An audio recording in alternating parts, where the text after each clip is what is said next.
위기의 여자. 작가 권혁, 낭독 권혁. 서울의 겨울은 늘 그렇듯 매서운 바람과 회색 하늘로 가득했습니다. 하지만 이수연의 일상은 그보다 더 차가운 무언가로 얼어붙어 있었습니다. 결혼 15년 차, 두 아이의 엄마이자 평범한 회사원인 그녀는 어느 날 예상치 못한 메일 한 통을 받으며 모든 것이 흔들리기 시작했습니다. 수연은 아침 회의를 준비하던 중 회사 메일함에 도착한 익명의 메일을 확인했습니다. 당신의 남편을 조심하세요. 그는 두 얼굴을 가진 사람입니다. 수연은 처음에 누군가의 장난이라 생각했습니다. 하지만 메일에는 남편과 어떤 낯선 여자가 함께 찍힌 사진 한 장이 첨부되어 있었습니다. 사진 속 두 사람은 익숙한 동네 카페에 앉아 있었습니다. 평범한 대화처럼 보였지만 남편의 웃음이 어딘가 낯설었습니다. 집에 돌아온 수연은 저녁 식사 자리에서 남편을 유심히 관찰했습니다. 오늘 하루 어땠어? 그녀는 가볍게 물었습니다. 남편은 무덤덤하게 대답했습니다. 그냥 똑같지 뭐. 회사에서 서류 정리하고 왔어. 하지만 그녀는 알고 있었습니다. 사진 속 카페는 회사 근처가 아니었습니다. 마음 한구석에 의심이 피어나기 시작했습니다. 수연은 메일에 적힌 카페를 찾아가기로 했습니다. 점심시간을 이용해 방문한 카페에서 그녀는 더 많은 의문을 발견했습니다. 직원은 남편의 얼굴을 알아보며 말했습니다. 아, 그분이요? 자주 오시죠? 지난주에도 어떤 여자분과 오셨는데요. 수연은 고개를 끄덕이며 아무렇지 않은 척했습니다. 그러나 손은 테이블 밑에서 떨리고 있었습니다. 수연은 차오르는 의심을 억누르며 일상처럼 행동했지만 마음속은 이미 폭풍이었습니다. 남편의 핸드폰을 몰래 확인하고 싶었지만 그는 철저하게 개인정보를 보호하는 사람이었습니다. 하루는 그의 가방을 열어보다 문득 이런 생각이 들었습니다. 내가 이러는 게 맞나? 하지만 남편의 행동은 점점 더 수상해졌습니다. 퇴근 시간이 늦어지는 것은 물론 주말에도 업무 핑계를 대며 집을 비우는 일이 늘어났습니다. 그의 얼굴에는 피곤한 기색이 늘었고 예전처럼 수다를 떨거나 가족들과 시간을 보내려는 모습이 없었습니다. 그러던 어느 날 남편은 퇴근 시간이 한참 지나도 집에 돌아오지 않았습니다. 아이들이 자고 난 뒤에도 그의 빈자리는 여전했습니다. 불안에 휩싸인 수연은 핸드폰으로 전화를 걸었습니다. 고객이 통화 중이거나 전원이 꺼져 있습니다. 그 문구가 반복될 때마다 그녀의 손이 떨렸습니다. 전화를 끊고도 수십 번 다시 걸었지만 상황은 달라지지 않았습니다. 수연은 남편이 있는지 모를 병원이나 경찰서에 전화를 걸어보려다 결국 멈췄습니다. 혹시 잘못된 일이 생겼다면 차라리 경찰이 먼저 연락을 했을 것입니다. 다음날 아침 남편은 아무 일 없다는 듯 돌아왔습니다. 수연은 묵직한 침묵 속에서 그를 바라봤습니다. 어디 있었어? 밤새 연락도 안 되고. 그녀는 애써 차분한 목소리로 물었습니다. 남편은 짜증 섞인 한숨을 내쉬며 말했습니다. 출장이 있었어. 급하게 떠나느라 말할 겨를이 없었고. 하지만 그녀는 그의 말을 믿을 수 없었습니다. 남편은 출장 가방도 없었고 피곤한 기색은 있어도 출장의 흔적은 없었습니다. 남편이 사라진 날부터 며칠 뒤 수연은 또 다른 메일을 받았습니다. 당신은 남편을 의심하면서 자신은 얼마나 깨끗하다고 생각하나요? 20년 전 그 사건을 기억 못하나요? 메일을 읽는 순간 수연의 머릿속이 새하얘졌습니다. 20년 전 대학 시절 그녀의 인생에서 가장 감추고 싶은 일이 떠올랐습니다. 그날은 술에 취해 격렬한 다툼을 벌인 친구와의 싸움이었습니다. 상대가 겪은 부상은 크지 않았지만 그녀는 그 사건 이후로 그 친구와 연락을 끊고 일부러 멀리 이사까지 갔습니다. 이게 어떻게 가능하지? 그 일이 누군가의 기억 속에 남아 있었다니.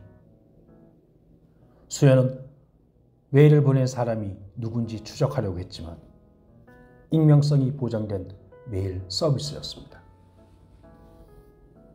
그녀는 메일 속 힌트를 되새기며 한 사람의 얼굴을 떠올렸습니다. 대학 시절 친했던 친구 민주였습니다. 싸움을 벌였던 바로 그 친구였습니다. 머릿속에서는 온갖 생각이 떠다녔습니다. 민주가 정말 나를 겨냥하고 있는 걸까? 그렇다면 남편과 민주가 연결되어 있다는 뜻인가? 아니면 남편과 무관하게 그녀가 복수를 계획한 걸까? 수연은 머리를 감싸쥐고 소파에 주저앉았습니다.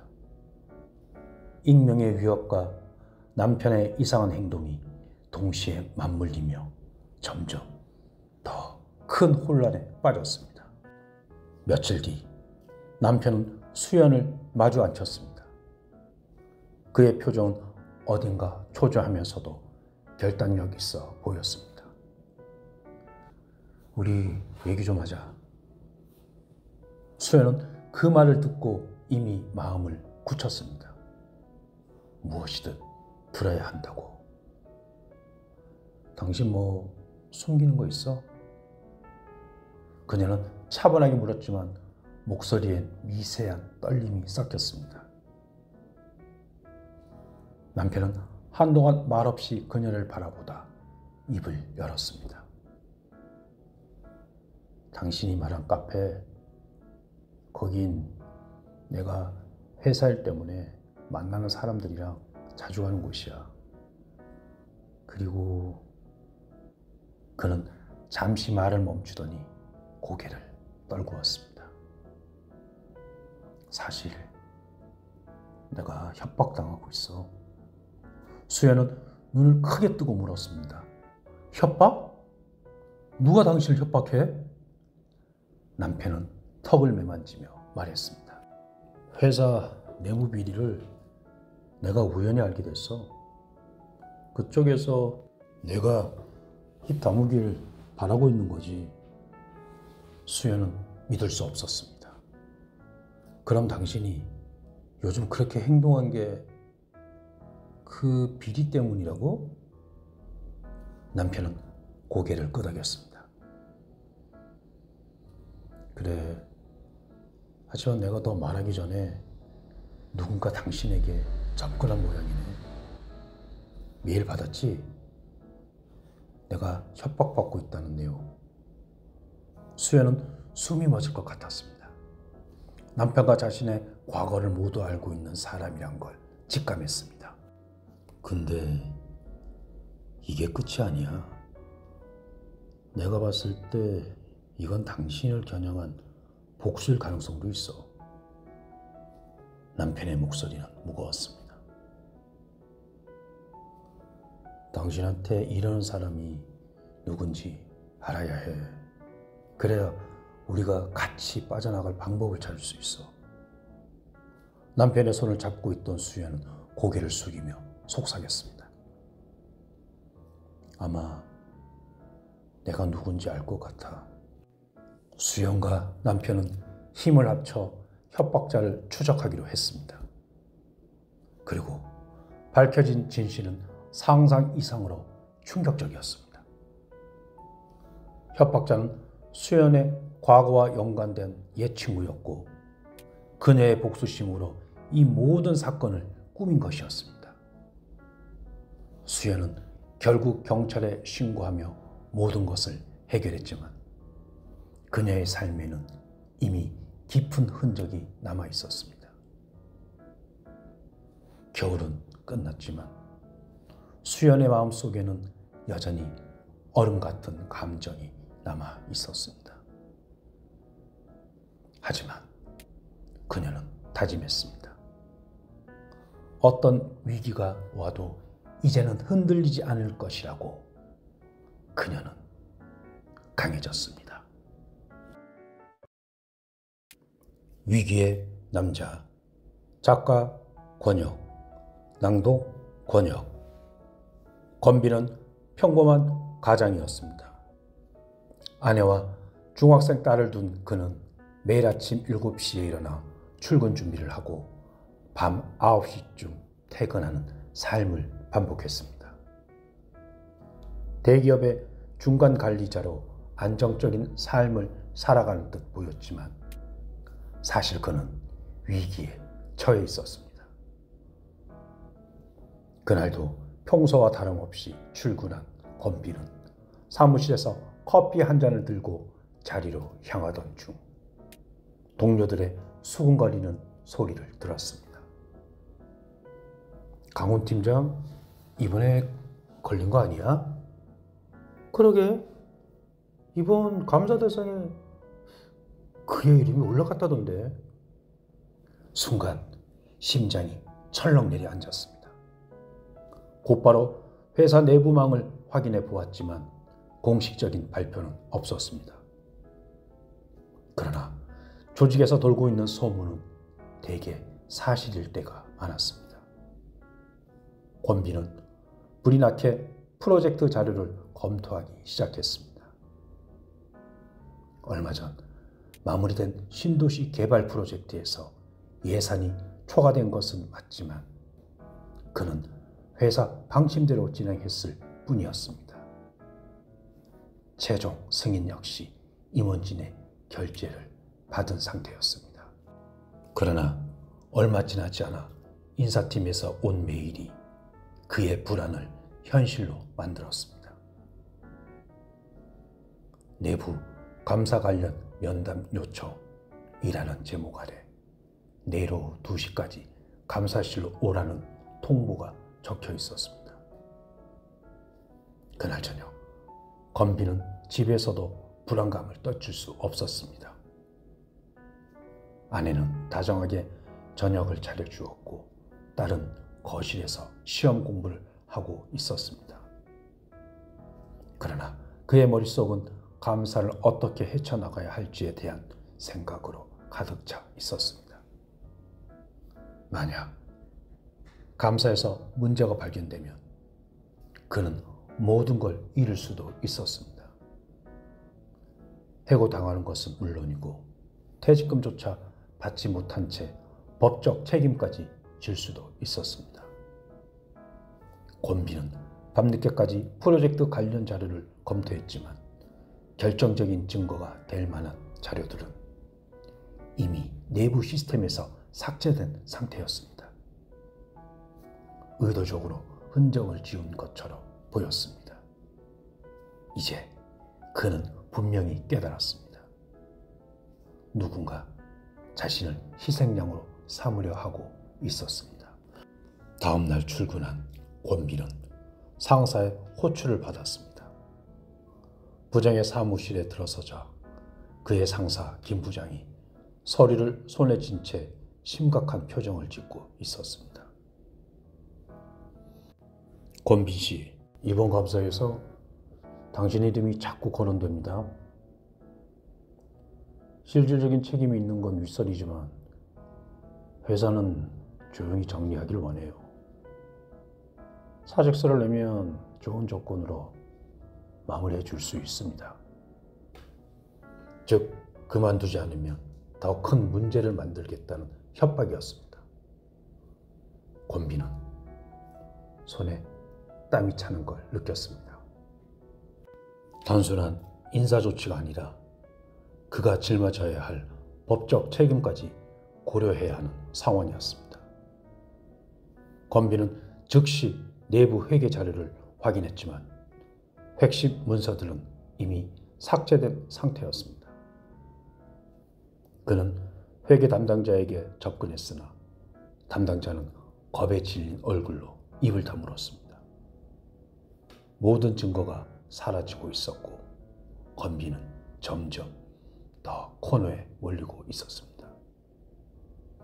그날 밤 권빈은 오랜 친구이자 변호사인 박정우를 찾아갔습니다.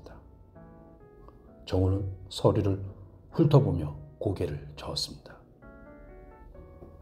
이건 너 혼자 책임질 문제가 아니야. 이 정도 금액의 예산 초과면 반드시 임원진 승인 기록이 있을 거야. 감사를 담당하는 윤 과장을 직접 만나서 내부 사정을 들어봐야 해. 정우의 조언을 따라 권빈은 윤 과장을 은밀히 만났습니다. 윤 과장은 처음에는 말을 아꼈지만 결국 한숨을 쉬며 입을 열었습니다. 권빈 씨, 저도 많이 고민했습니다. 하지만 이걸 보고 나면 모든 걸 이해하게 될 겁니다. 그는 조심스럽게 노트북을 열어 특정 이메일과 내부 보고서를 보여주었습니다. 거기엔 프로젝트 예산 초과에 대한 임원진 간의 논의가 상세히 기록되어 있었습니다. 특히 권빈의 이름을 직접 언급하며 책임을 전가하기에 적당한 위치에 있다는 내용이 포함되어 있었습니다. 권빈은 충격을 받았습니다. 그동안 어렴풋이 예상을 했지만 실제로 자신의 인생이 이렇게 가볍게 거래되고 있었을 줄은 몰랐습니다. 분노와 좌절이 밀려왔지만 그는 곧 정신을 가다듬었습니다. 이 자료를 어떻게 활용해야 할지 고민해야 했습니다. 이걸 외부에 알릴 수 있습니까? 권빈이 조심스럽게 물었습니다. 윤 과장은 망설이다가 고개를 끄덕였습니다. 저도 더 이상 가만히 있을 수 없습니다. 하지만 제 정체가 밝혀지면 위험할 수도 있습니다. 권빈은 윤 과장의 손을 단단히 잡았습니다. 걱정 마세요. 저도 이 싸움을 끝까지 해볼 생각입니다. 그는 정우에게 연락해 자료를 넘겼고 이제 본격적인 반격을 준비하기 시작했습니다. 며칠 후 감사 결과 발표 직전 권빈은 익명의 제보자로 위장해 언론에 내부 자료를 넘겼습니다. 정우의 도움을 받아 임원진의 승인 기록과 유출된 예산 내역을 정리했고 이를 언론사에 전달했습니다. 그와 동시에 권빈은 윤 과장과 함께 남아있는 내부 문서들을 확보하고 정부 감사기관에도 익명으로 신고했습니다. 그는 모든 증거를 모아 임원진이 빠져나갈 수 없는 상황을 만들기로 결심했습니다. 권빈은 회사 내부 직원들과도 접촉하여 추가 증언을 확보했습니다. 그는 직원들을 설득하며 우리가 침묵하면 다음 희생양은 당신들일 수 있다 라고 말했습니다. 일부 용기 있는 직원들이 내부 고발자로 나서기로 결정했고 이들의 증언은 결정적인 증거가 되었습니다. 다음 날 아침 뉴스에서는 대기업 임원진이 개입한 비자금 조성 의혹을 대대적으로 보도했습니다. 회사 내부는 발칵 뒤집혔습니다. 긴급 감사가 결정되었고 책임 소재가 재조사되면서 윗선의 부당한 결정들이 하나둘 밝혀졌습니다. 결국 감사 결과가 나오자 관련 임원들은 직위 해제되었고 범비는 공식적으로 혐의에서 벗어날 수 있었습니다. 한 달 후 권비는 회사를 나왔습니다. 그는 더 이상 그곳에 있을 이유가 없었습니다. 그러나 그는 피해자로 남는 대신 새로운 길을 선택했습니다. 정우와 함께 그는 기업윤리센터를 설립했습니다. 이곳에서는 내부 고발자를 보호하고 기업의 부정을 감시하며 억울한 피해자들을 변호하는 일을 맡았습니다. 그는 처음으로 기업의 거대한 시스템 속에서 자신이 무력한 존재가 아니었음을 깨달았습니다. 이제 그는 위기를 기회로 바꾼 사람이었습니다. 그리고 앞으로도 더 많은 이들에게 그런 기회를 만들어줄 생각이었습니다. 잊혀진 꿈. 작가 권혁, 낭독 권혁. 어두운 골목길을 홀로 걷던 한 남자가 문득 걸음을 멈췄습니다. 허름한 가로등 불빛 안에서 그는 낡은 수첩을 꺼내 들었습니다. 먼지가 쌓여 누렇게 변색된 페이지를 넘기자 삐뚤삐뚤한 글씨가 그의 눈에 들어왔습니다. 잊혀진 꿈을 찾아서. 문득 가슴 깊은 곳에서 묘한 감정이 솟구쳤습니다. 그는 천천히 숨을 들이마셨습니다. 이제 그는 과거로 향하는 여정에 오를 준비가 되었습니다. 민호는 한때 꿈 많던 청년이었습니다. 초등학교 때 처음 연극 무대에 섰을 때부터 그는 배우가 되고 싶었습니다. 고등학생이 되면서 연극부에 가입했고 대학 시절에는 열정적으로 극단 활동을 했습니다. 하지만 현실의 벽은 그에게 너무나 높았습니다. 졸업 후 그는 안정적인 직장을 선택해야 했습니다. 부모님의 기대, 경제적 부담, 그리고 점점 희미해지는 꿈. 그렇게 민호는 연기를 포기했습니다. 어느덧 20년이 흘렀습니다. 지금 그는 대기업의 중견 직원으로 매일 반복되는 일상 속에서 살아가고 있었습니다. 퇴근 후에도 특별한 취미 없이 TV 앞에 앉아 술잔을 기울이는 것이 일상이었습니다. 그러나 어느 날 대학 시절 연극 동아리에서 함께 활동했던 친구 태수가 연락을 해왔습니다. 민호야, 우리 예전에 같이 썼던 대본 기억나? 그걸 다시 무대에 올려보려고 해. 네가 주인공을 맡아줬으면 해. 태수의 연락을 받은 후 며칠 동안 고민 끝에 민호는 극단 연습실을 찾았습니다. 문을 열자 익숙하면서도 낯선 공간이 눈앞에 펼쳐졌습니다. 무대는 예전처럼 낡았지만 여전히 따뜻한 기운이 감돌았습니다. 벽에는 예전에 함께 공연했던 포스터들이 붙어 있었고 연습 중인 배우들의 목소리가 울려 퍼지고 있었습니다. 그곳에서 그는 오랜 친구들과 재회했습니다. 그리고 그들 중에는 첫사랑이었던 소연도 있었습니다. 그녀는 여전히 무대를 사랑하는 배우로 살아가고 있었습니다. 오랜만이야, 민호. 너도 다시 무대에 서볼래? 그녀의 한마디에 민호의 심장은 빠르게 뛰기 시작했습니다. 그의 머릿속에는 수많은 기억이 떠올랐습니다. 학창시절 함께 대본을 쓰고 연습했던 날들, 그리고 마지막 공연 이후 각자의 길을 걸어야 했던 순간까지. 연극 연습이 시작되면서 민호는 잊고 있던 감각을 점차 되찾아갔습니다. 대본을 외우는 것조차 쉽지 않았지만 몸을 움직이고 감정을 표현하면서 점점 자신을 되찾는 기분이 들었습니다.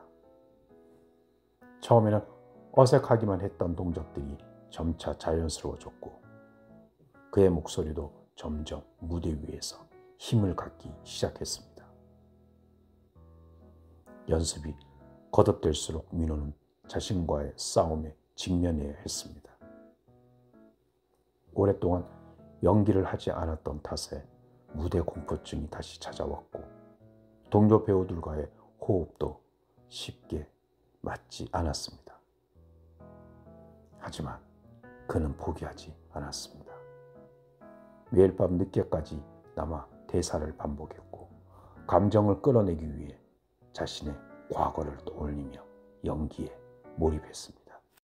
소연은 그런 민호를 곁에서 묵묵히 응원했습니다. 네가 무대에서 빛났던 모습을 기억해 다시 그 순간을 찾을 수 있을 거야. 그녀의 말은 민호에게 큰 힘이 되었습니다. 그는 점차 자신감을 되찾으며 진정한 배우로 다시 태어날 준비를 해나갔습니다. 연극 연습이 한창이던 어느 날, 민호는 회사에서 중요한 프로젝트를 맡게 되었습니다. 팀을 이끌어야 하는 중책이었고 그의 직장 생활에서 중요한 전환점이 될 수 있는 기회였습니다.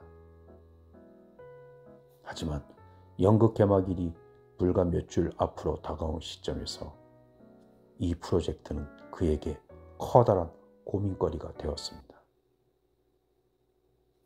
민호는 몇 날 며칠을 고민했습니다.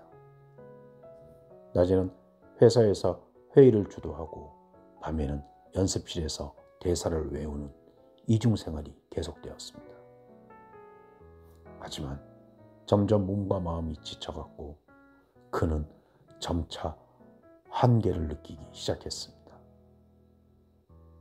회사에서는 프로젝트 성공을 위해 전념할 것을 요구했고 연극에서는 개막이 가까워질수록 그의 존재가 더욱 절실했습니다. 어느 날 밤 그는 극단의 무대 한가운데에 서서 조명을 바라보았습니다. 그리고 자신에게 물었습니다. 나는 진정으로 무엇을 원하고 있는가?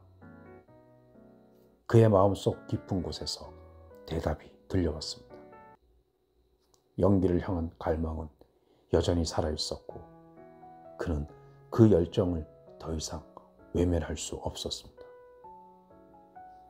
결국 민호는 용기를 내어 회사를 그만두고 연극에 집중하기로 결심했습니다. 이 선택은 쉽지 않았지만 그는 오랜 시간 잊고 있던 자신의 꿈을 다시 찾기 위해 새로운 길을 선택했습니다. 이제 더 이상 뒤돌아보지 않기로 했습니다. 개막일, 극장은 긴장감으로 가득했습니다. 민호는 무대 뒤에서 거울을 보며 깊은 숨을 들이마셨습니다. 이제 모든 것이 그의 선택에 달려 있었습니다. 조명이 켜지고 무대에 서자 그는 관객들의 시선을 온몸으로 느꼈습니다. 대사는 자연스럽게 흘러나왔고 감정은 진심을 담아 전달되었습니다. 그의 연기에 객석은 숨을 죽였다가 마지막 장면에서 환호와 함께 박수를 보냈습니다. 공연이 끝난 후 민호는 하늘을 올려다보았습니다. 수많은 별들이 반짝이고 있었습니다. 그는 깨달았습니다. 꿈이란 잊힌 것이 아니라 언젠가 다시 찾아올 기회를 기다리고 있을 뿐이라는 것을. 그리고 그 꿈을 쫓는 것이야말로 진정한 삶이라는 것을. 장미꽃 불을 켜요. 작가 권혁, 낭독 권혁. 비가 부슬부슬 내리는 저녁, 윤희는 낡은 카페의 문을 밀고 들어섰습니다. 창문에는 빗방울이 촘촘히 맺혀 있었고 안쪽에는 은은한 조명이 어두운 공기를 부드럽게 감싸고 있었습니다. 카페 안은 조용했습니다. 몇 명의 손님이 책을 읽거나 조용히 차를 마시고 있었습니다. 윤희는 창가 쪽으로 시선을 돌렸습니다. 그곳에는 작은 촛대 하나가 놓여 있었고 옆에는 싱싱한 장미 한 송이가 유리 화병에 꽂혀 있었습니다. 그 순간 낯익은 목소리가 들렸습니다. 늦었네. 윤희는 천천히 고개를 들었습니다. 그리고 마주한 얼굴, 10년 전 그렇게 떠나갔던 재훈이었습니다. 여전히 날카로운 턱선, 깊은 눈빛, 그러나 낯선 쓸쓸함이 깃든 미소를 짓고 있었습니다. 가슴 한구석이 묘하게 저려왔습니다. 그날도 비가 내리고 있었습니다. 윤희와 재훈은 대학 시절 서로에게 가장 소중한 존재였습니다. 함께 도서관에서 밤을 새우고 작은 골목길을 걸으며 꿈을 이야기했습니다. 윤희는 안정적인 삶을 원했지만 재훈은 늘 새로운 세상을 향해 나아가고 싶어 했습니다. 둘은 처음 대학 축제에서 만났습니다. 윤희는 연극 동아리에서 연출을 맡고 있었고 재훈은 즉흥 연극에 출연하며 사람들의 주목을 받았습니다. 그는 늘 빛나는 사람이었습니다. 그의 자신감, 호기심 넘치는 태도는 윤희에게 매력적으로 다가왔습니다. 재훈 역시 윤희의 차분함과 깊이 있는 사고방식에 끌렸습니다. 서로 다른 성향이었지만 함께하는 순간이 많아질수록 그들은 서로에게 깊이 빠져들었습니다. 캠퍼스를 거닐며 장래에 대한 꿈을 이야기하고 좁은 하숙방에서 밤새 글을 쓰고 토론하던 날들, 그 모든 것이 찬란했습니다. 하지만 현실은 그들의 이상을 허락하지 않았습니다. 대학 졸업을 앞둔 어느 날, 재훈은 해외 유학을 결심했습니다. 그는 영화 공부를 더 깊이 있게 하고 싶어 했고 세계를 경험하고 싶어 했습니다. 윤희는 서울에 남아 연극 무대를 꾸리는 꿈을 꾸고 있었습니다. 이별을 앞둔 마지막 밤, 두 사람은 이 카페에서 만났습니다. 빗소리와 함께 감정이 고조되었습니다. 너는 결국 떠나겠지? 넌 항상 새로운 걸 찾아가니까. 윤희야, 난 너 없이도 살 수 있을까? 두려워. 하지만 내 꿈도 포기할 수 없어. 윤희는 차마 그의 손을 붙잡을 수 없었습니다. 재훈은 눈을 마주 본 채 마지막으로 속삭였습니다. 언젠가 다시 만나면 그때 우리 서로를 더 잘 이해할 수 있을까? 그러나 그날 이후로 연락은 끊겼고 윤희는 혼자 남겨진 채로 시간을 견뎠습니다. 무대에 올린 연극은 점점 관객을 모았고 그녀의 이름도 조그맣게 알려졌습니다. 하지만 마음 한구석에는 여전히 그와 함께했던 날들이 남아 있었습니다. 그날 이후 윤희는 매년 같은 날 이 카페를 찾았습니다. 언제 올지도 모를 그를 기다리며 촛불을 밝히고 장미 한 송이를 두고 떠났습니다. 이별을 후회하지 않으려 했지만 마음속 어딘가에는 여전히 그를 그리워하는 자신이 있었습니다. 그리고 오늘 그가 돌아왔습니다. 왜 이제 왔어? 재훈의 목소리는 마치 바람처럼 흔들렸습니다. 윤희는 천천히 걸어가 그의 맞은편 자리에 앉았습니다. 떨리는 손끝으로 장미꽃을 가만히 만졌습니다. 장미는 마치 촛불처럼 흔들리다가 이내 제자리를 찾았습니다. 너가 부르지 않았으면 난 오지 않았을 거야. 알아. 하지만 이제라도 왔잖아.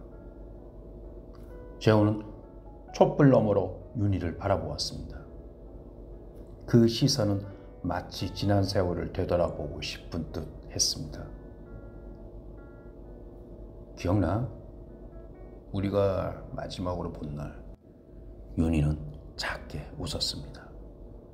지난 시간들이 필름처럼 스쳐 지나갔습니다. 그날 이후로 나는 변했어. 널 원망하기도 했고 후회하기도 했어. 하지만 결국 난 너가 없는 삶에 익숙해지려 했어. 재훈은 조용히 고개를 끄덕였습니다. 나도 후회했어. 꿈을 쫓아 떠났지만 너 없는 곳에서는 모든 것이 텅 빈 느낌이었어. 난 결국 너가 있는 곳으로 돌아와야만 했어. 그럼 이제 너가 날 기다린 만큼 내가 널 기다릴 차례인가? 그의 손이 촛불 너머로 뻗어졌습니다. 윤희는 잠시 망설이다가 그 손을 잡았습니다. 손끝이 닿는 순간 촛불이 흔들렸습니다. 그리고 장미꽃도 미세하게 떨렸습니다. 마치 그동안 얼어붙었던 시간들이 다시 흐르기 시작하는 것처럼 비는 여전히 내리고 있었습니다. 하지만 이번에는 차가운 비가 아니라 따뜻한 불빛이 함께하는 밤이었습니다. 이제 장미꽃 불을 켜자. 윤희가 촛불을 바라보며 속삭였습니다. 재훈은 그녀의 손을 살며시 잡으며 고개를 끄덕였습니다. 이번에는 내가 널 기다릴게. 창가 너머로 보이는 도시의 불빛들이 하나둘 켜지고 있었습니다. 빗방울이 창을 타고 흘러내리며 마치 오래된 기억이 천천히 녹아내리는 것 같았습니다. 두 사람의 손이 맞닿는 순간 촛불이 살며시 흔들렸습니다. 그리고 장미꽃이 더욱 선명한 빛을 띠기 시작했습니다. 그날 밤 비가 멈춘 뒤에도 장미꽃의 불빛은 꺼지지 않았습니다.